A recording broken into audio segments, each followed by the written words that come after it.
this is Jackie of Alchemical Cosplay, and welcome to my video tutorial on how to make a tailored jacket.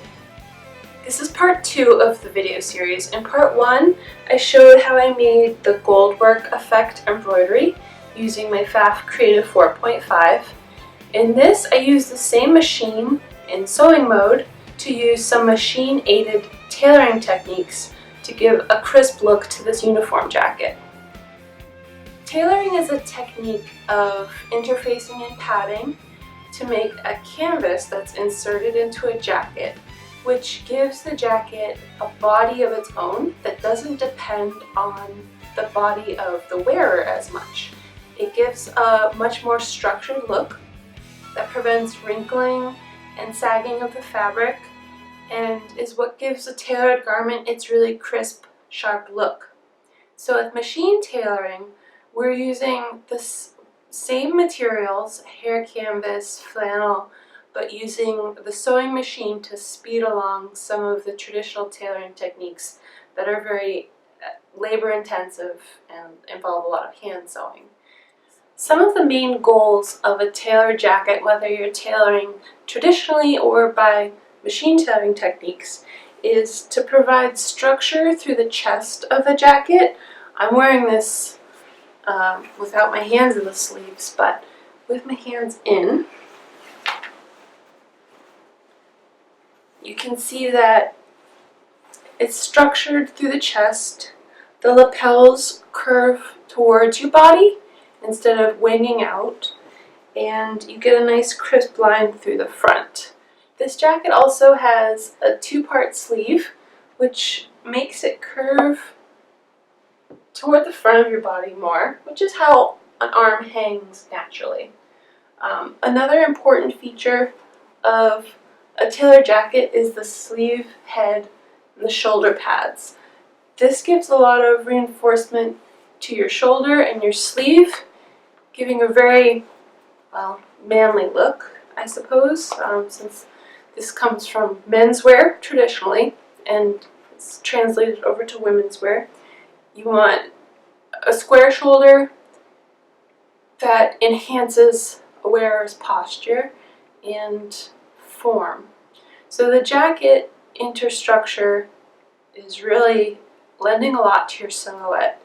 And for cosplay, if you want to make your shoulders wider, to look more masculine, or reduce them to look more feminine, you can do that without relying on your own body quite as much, which is nice. So this tutorial is meant to cover some basic construction techniques that go into a tailored jacket. This is not a how to make this jacket, but in my process of making it, I hope that you'll see the materials I used and how they're used to make a traditionally tailored garment that can be used in all sorts of cosplay projects. I hope you enjoy it. Let me know in the comments if you have any questions about what I did here or would like to see more, and please enjoy.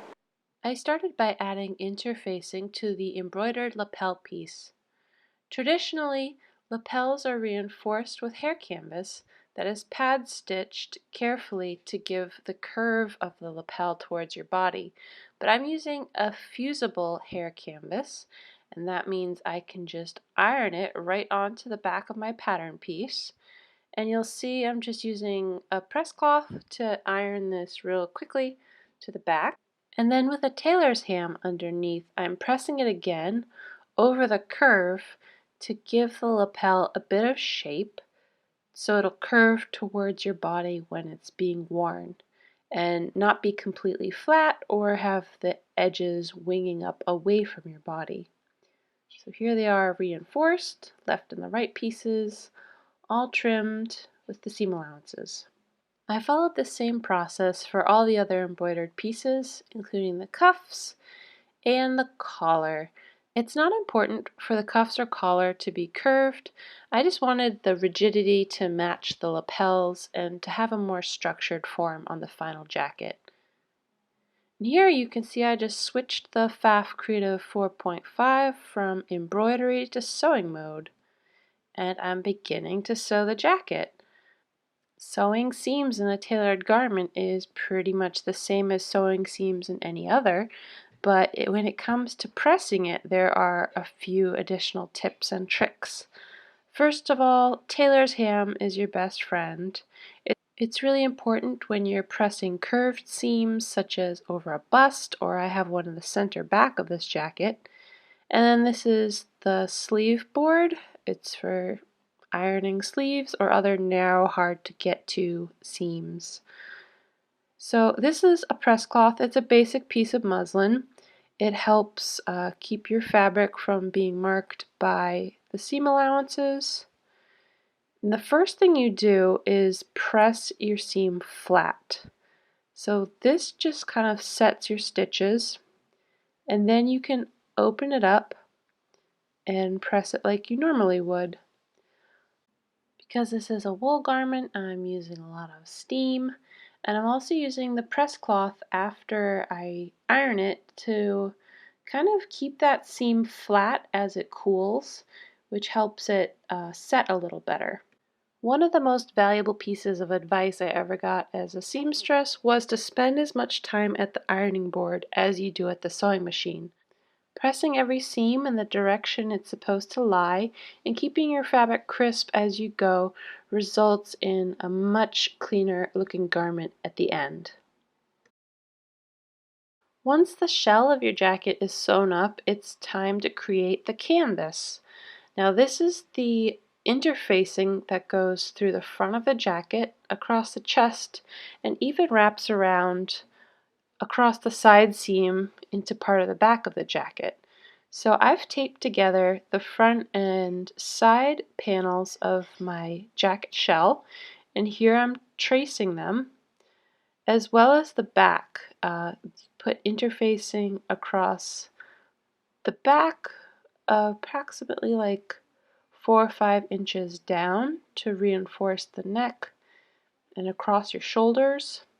So I just traced half of the back of my jacket and I'm mirroring it so that I'll have the front and the back canvas patterns. Because all things considered, I'm going through the tailoring process quite quickly in this video.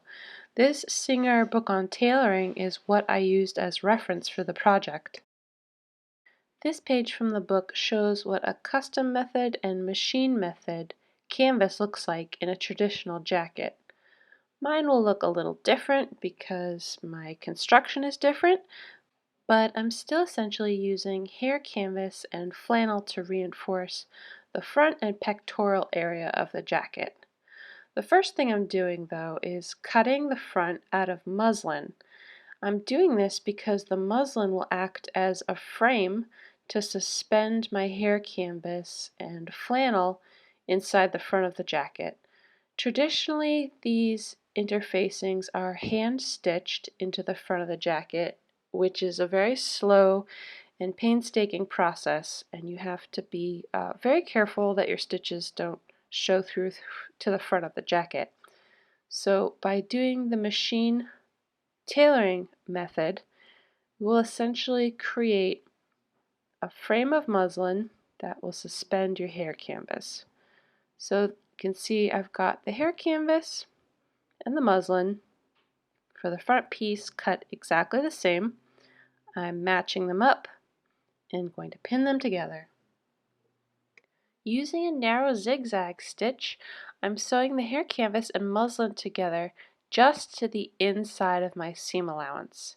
So I use a 3/8 seam allowance, so I'm essentially sewing this stitch with the edge about a 1/2 inch in from the edge.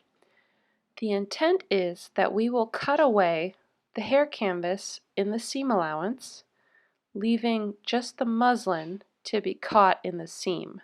So here's the front pattern piece with the edges all stitched, and I'm pressing it first, getting out all those wrinkles, pressing my stitches nice and flat, and now I will begin cutting away the muslin on the inside of our zigzag stitch, because we don't want the muslin interfering in the center of the piece.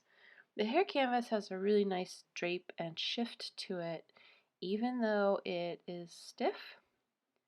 So we want that exposed on the inside. And then we cut away the hair canvas on the outside where the seam allowance is. So you can see there's my 3/8 seam allowance.